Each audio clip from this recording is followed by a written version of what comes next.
இந்த பதிவு முழுக்க முழுக்க ஒரு எஜுகேஷன் பர்பஸ்க்காக தான். இந்த நிகழ்ச்சியில பங்கு சந்தை ஆலோசகர்கள் சொல்ற கருத்துக்கள் பங்குகள் பற்றிய ஒரு சிறிய புரிதலுக்காக மட்டும்தான். எந்த ஒரு பங்கு சந்தை ஆலோசகராலையும் 100% மார்க்கெட்டையோ பங்குகளை பற்றியோ கணிக்க முடியாது அப்படிங்கறத மனசுல வச்சுக்கங்க. இந்த நிகழ்ச்சியில சொல்லப்படுற கருத்துக்களை வச்சு ஸ்டாக்ஸை வாங்குறதுக்கோ விற்கிறதுக்கோ தயவு செய்து முயற்சி பண்ணாதீங்க. 1840ன்றது ஒரு கரண்ட் மார்க்கெட் ப்ரைஸ். ஸோ அந்த மார்க்கெட் ப்ரைஸ்லேருந்து ஒரு 2 to 3% கீழே வந்தால் நீங்கள் அக்குமுலேட் பண்ணுற மாதிரி பிளான் பண்ணிக்கணும். உங்களோட ஸ்டாப் லாஸ் 5%ல் கண்டிப்பாக இருக்கணும். ஸோ 3% நம்ம வந்து 1840லேருந்து கால்குலேட் பண்ணி பார்த்தோம்னா 1894 தான் வந்து டார்கெட்டே. பட் 1910 வரைக்கும் ரீச் ஆச்சு. ஸோ நம்ம அக்குமுலேட் பண்ண ஜோன் வந்து 1780 1790 இருந்தால் இன்னும் ப்ராஃபிட் வந்து 3%க்கு மேலே இருக்கிறது தான். இந்த மாதிரி தான் உங்களுக்கு ப்ராபபிலிட்டி வரும். என்னோட கேபிட்டல் ஃபார் எக்ஸாம்பிள் ஒரு 20,000 இருந்தால் கூட 10,000க்கு 457 ரூபாய்க்கு எடுத்துருவேன். நான் முதல்ல சொன்ன மாதிரி 2 to 3% கீழே வரும் பட்சத்தில் பேலன்ஸ் 10,000க்கு எடுப்பேன். That is around 443. இது எல்ஐசி ஹவுசிங் ஃபினான்ஸ் அதை வந்து ட்ரேட் பண்ணோம். அது ட்ரேட் பண்ணும்போது பார்த்தீங்கன்னா பிட்வீன் 591 ரேஞ்ச் வரும்போது சேம் கான்செப்ட் தான். வால்யூம் இருந்தது அண்ட் RSI 40க்கு மேலே இருந்தது. கட்டுமானத்தின் வலிமை, கட்டிடங்களின் பாதுகாப்பு, ஸ்ரீ துர்கா TMT கம்பிகள். வணக்கம், நான் கண்ணன் பேசுகிறேன். இந்த வீடியோ வந்து பார்த்திங்கன்னா மார்க்கெட்டில் வந்து கொஞ்சம் ட்ரேடர்ஸ் வந்து பார்த்திங்கன்னா ரொம்ப ஆசைப்பட்டு 20-30% வேணும்னு நிறைய பேர் ட்ரேட் பண்ண ஆசைப்பட்றாங்க. அதே மாதிரி அவங்களோட ஆசை வந்து பார்த்திங்கன்னா அது கரெக்டான இடத்துல அவங்க இன்வெஸ்ட் பண்ணுறாங்களா அப்படின்றதும் வந்து நிறைய பேருக்கு தெரியறதில்ல. அதனால வந்து பார்த்திங்கன்னா லாஸ் பண்ணுறதும் வந்து ஜாஸ்தியே இருக்குது. ஸோ இந்த மார்க்கெட்டில் நம்ம இப்போ இருக்கிற சிச்சுவேஷனில் இந்த வீடியோவில் நம்ம சொல்ல வர்றது என்னென்னா, ஜாஸ்தி ப்ராஃபிட்டுக்கு நம்ம ஆசைப்படுறதை விட கம்மி ப்ராஃபிட்டுக்கு நம்ம வந்து ட்ரேட் பண்ண ஐடியா பண்ணி நம்பர் ஆஃப் ட்ரேட்ஸை வந்து நம்ம இன்க்ரீஸ் பண்ணி நம்ம ப்ராஃபிட் ரேஷியோவை ஜாஸ்தி பண்ணும்போது ஆன் மந்த்லி பேசிஸில் அது வந்து பெட்டர் ரிட்டர்ன்ஸ் இருக்கும். நீங்கள் வந்து உங்கள் கேபிட்டலையும் வந்து நிறைய சேர்ன் பண்ண முடியும். ஸோ அதனால் நிறைய பணம் வந்து இம்மீடியட்டாக வந்து 20-30% சம்பாதிக்கணும், நான் பெருசாக ஏர்ன் பண்ணோன்றவங்க வந்து இந்த வீடியோவை நீங்கள் பார்க்க வேண்டாம். கொஞ்சம் கொஞ்சமாக ட்ரேட் பண்ணாலும் சின்ன சின்ன ப்ராஃபிட்டில் வெளியே வந்துட்டு நம்ம வந்து ஓவரால் நம்ம கேபிட்டலுக்கு வந்து ஒரு டீசென்ட் ரிட்டர்ன்ஸ் எதிர்பார்க்குறவங்க மட்டும் இந்த வீடியோவை நீங்கள் வந்து கூர்ந்து பார்த்துக்கலாம். அதுக்குண்டான இன்ஃபர்மேஷனோட வீடியோ தான் இது. இப்போ வந்து பார்த்திங்கன்னா இந்த வீடியோவில் மினிமம் 3 to 5% நம்ம எப்படி ஏர்ன் பண்ணுறது, அந்த 3 to 5% ஏர்ன் பண்ணுறதுக்கு நம்ம வந்து ஸ்விங்கை எப்படி கண்டுபிடிக்கிறது, இந்த ஸ்டாக்கில் இந்த ஸ்விங் இருக்குது அப்படின்றத எந்த கான்செப்டை வச்சு கண்டுபிடிக்கிறது. ஸோ அதை கண்டுபிடிச்சதுக்கப்புறம் எப்படி ட்ரேட் பண்ணி நம்ம வந்து அந்த 3% ப்ராஃபிட்டை நம்ம வந்து எடுக்க முடியுன்றதையும் நம்ம இந்த வீடியோவில் டிஸ்கஸ் பண்ண போகிறோம். அதுக்கு முன்னாடி நம்ம வந்து on weekly levels Nifty, bank Nifty, IT எல்லா லெவலையும் பார்ப்போம். அதை முதல்ல பார்த்துருவோம். இப்போ நிஃப்டி வீக்லி லெவல்ஸை முதல்ல பார்த்துருவோம். Nifty close ஆகிருக்கிறது 24,004.75. ரெசிஸ்டன்சஸ்னு பார்க்கும்போது 24,300, 24,600, 24,800. சப்போர்ட்ஸ்னு பார்க்கும்போது 23,600, 23,200, 22,800. Central line 23,900. ஒஸ்ட் சப்போர்ட் அப்படின்னு பார்க்கும்போது current weekly low, that is இந்த வாரம் வந்த லோ 23,460, நவம்பர் லோ 23,260. ஸோ இந்த 23,460 மார்க்கெட் வந்தாலும் அதுக்கப்புறம் மார்க்கெட் மேலே போய் க்ளோஸ் ஆனதால் பெரிய இம்பேக்ட் இல்லாமல் இருந்தது. அதுவே வந்து நமக்கு ஒரு பெரிய சந்தோஷம்தான். இப்போவும் மார்க்கெட் 24,000க்கு மேலே முடிஞ்சிருக்கிறது சம்வாட் பெட்டர்னு தான் தோணுது. பட் இருந்தாலும் வந்து B cautious on market. 23,460 and 23,260 break ஆகும் பட்சத்தில் ஃபர்தர் டவுன் சைடு இருக்கிறதுக்கு ப்ராபபிலிட்டி இருக்குது. அப்படி இல்லாத பட்சத்தில் மார்க்கெட் மேலே போகும்போது 24,300க்கு மேலெலாம் மார்க்கெட் போகும்போது டெஃபினட்டாக வந்து 24,600க்கும் 24,800க்கும் ப்ராபபிலிட்டிஸ் ஆர் மோர். இப்படி நம்ம வந்து ஸ்ட்ரக்சர் பண்ணி வச்சுக்கலாம் கம்மிங் வீக்குக்கு. நிஃப்டிக்கு பேங்க் நிஃப்டி லெவல்ஸ் பொறுத்தளவு க்ளோஸ் ஆகிருக்கிறது 50,988. Resistances are 51,800, 52,600, 53,000. Supports are 50,300, 49,700, 49,400. Central line is 51,100. Was support current week low, இந்த வாரம் வந்த லோ வந்து 50,485 அண்ட் நவம்பர் லோ ஆல்ரெடி வந்த லோ 49,787. 50,485க்கு மேலே தான் மார்க்கெட் இப்போது இன்ஃபேக்ட் க்ளோஸ் ஆகிருக்கிறது. 50,988 வந்து க்ளோஸ் ஆகிருக்கு. 50,485 கட் பண்ணி க்ளோஸ் பண்ணதுக்கப்புறம் 49,787 கட் பண்ணால் மட்டும்தான் ஃபர்தர் வீக்னஸ் இருக்கும். Market is closing above Monday வந்து க்ளோசிங் அபவ் 51,800க்கு மேலெலாம் மார்க்கெட் க்ளோஸ் ஆகும் பட்சத்தில் டெஃபினட்டாக 52,600க்கும் 53,000க்கும் ப்ராபபிலிட்டி இருக்குது. இது எல்லாமே வந்து பார்த்திங்கன்னா ஒரு லெவலாக நம்மளுக்கு ஹிட் ஆகும்போது மட்டும்தான் வந்து நம்ம ஃபர்தர் டவுன் சைடை திங்க் பண்ண முடியும். பிளைண்டாக வந்து இப்போ மார்க்கெட் கீழே விழுந்துரும், மார்க்கெட் மேலே போயிடும்ன்றதை விட இந்த மாதிரி லெவல்ஸை நம்ம வந்து மைண்டில் ஏற்றிட்டு அடுத்த வாரம் எந்தெந்த லெவல் வந்து பிரேக் பண்ணாமல் இருந்தால் புல்லிஸ் ஆகும், பிரேக் பண்ணால் பேரிஷ் ஆகுன்ற மாதிரி நீங்கள் உங்களை ஸ்ட்ரக்சர் பண்ணிக்கிட்டிங்கன்னா பெரிய பேனிக் இருக்காது மார்க்கெட்டில். அதனால தான் இந்த லெவல்ஸ் எல்லாம் இண்டிகேட் பண்ணிகிட்ருக்கோம். நிஃப்டி ஐடி வீக்லி லெவல்ஸ் பொறுத்தளவு க்ளோஸ் ஆகிருக்கிறது 43,726. Resistances are 44,800, 45,200, 45,700.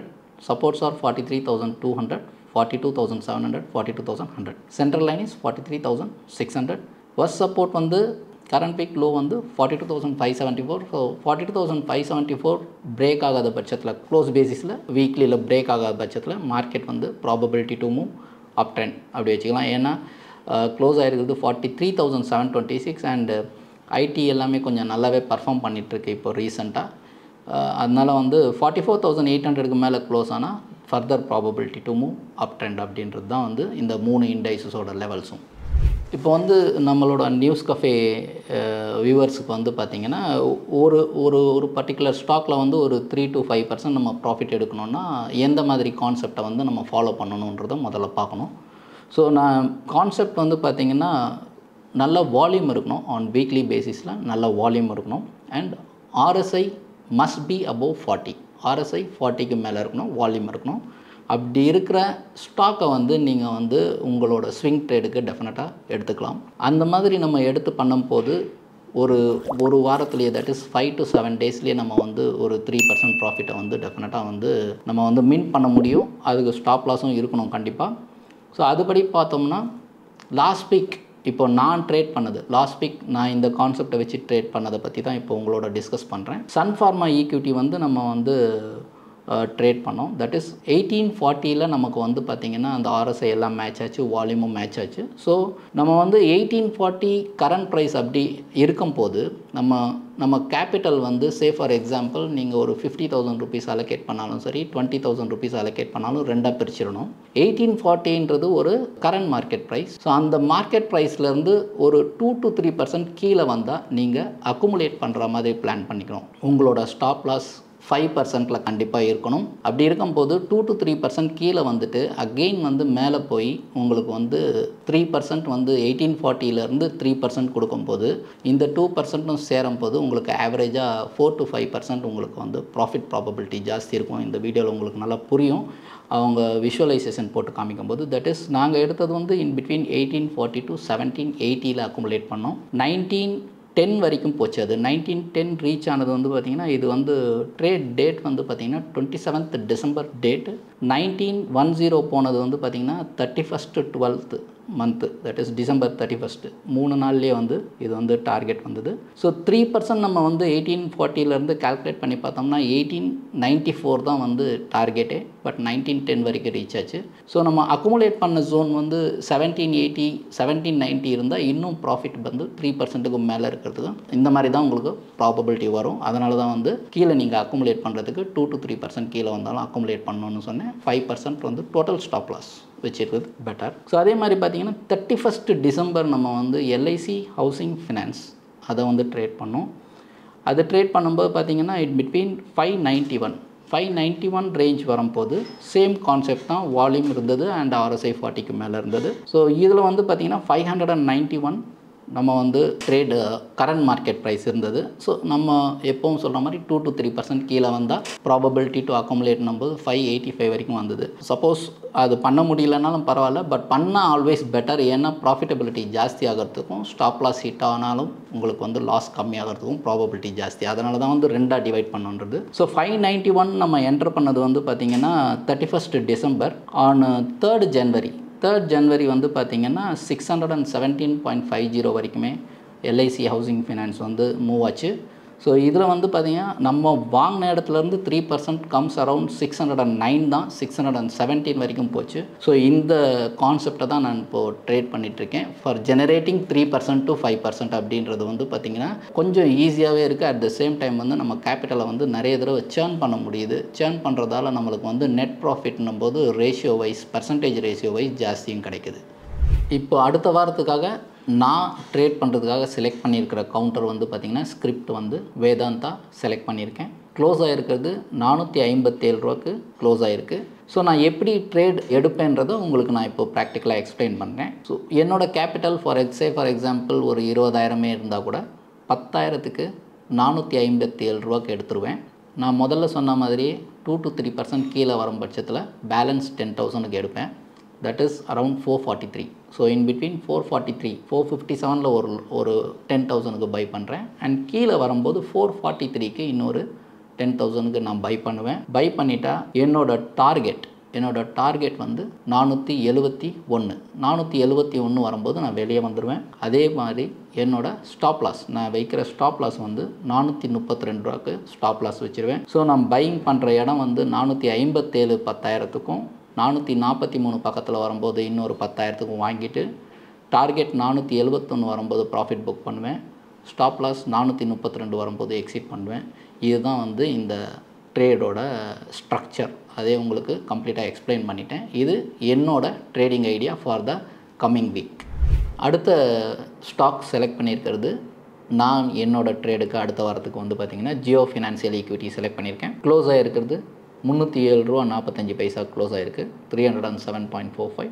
இதில் நான் சொன்ன மாதிரி 2 to 3% கீழே வந்தால் நான் அக்குமுலேட் பண்ணுவேன். தட் இஸ் ஃபஸ்ட் 10,000 ருபீஸுக்கு 307.45ல் வாங்குவேன். ஆட் பண்ணுறது வந்து இன் பிட்வீன் 298 பக்கத்தில் வரும்போது நான் வந்து இன்னொரு 10,000க்கு ஆட் பண்ணுவேன்.